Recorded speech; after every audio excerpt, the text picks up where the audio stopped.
India-Israel ties are defined by trust and reliability. External Affairs Minister S. Jaishankar terms India and Israel cooperation on the counter-terror front essential and said the two countries should work for ensuring a global approach of zero tolerance towards terrorism. In the background of growing concern over the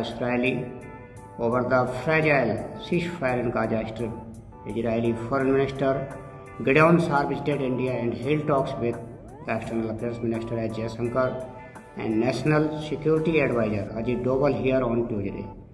Welcome to Global Affairs Academy. If you are new on this channel, subscribe now for such new international updates. Starting the conversation at Hyderabad House, Mr. Jaishankar said, India-Israel counter-terror cooperation is essential.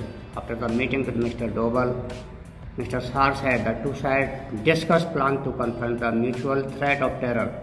India and Israel have a strategic partnership and particularly in our case, that term has a real meaning.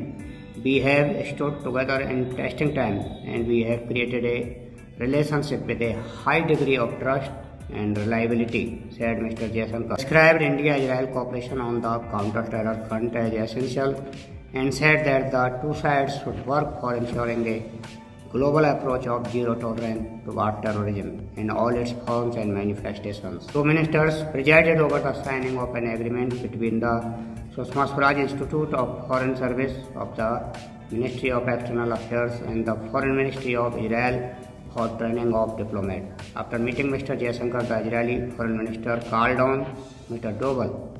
We discussed ways to cooperate and confront our common challenges, especially the mutual threat of terror. We are building a long-term strategic partnership between Israel and India, said Mr. Saar.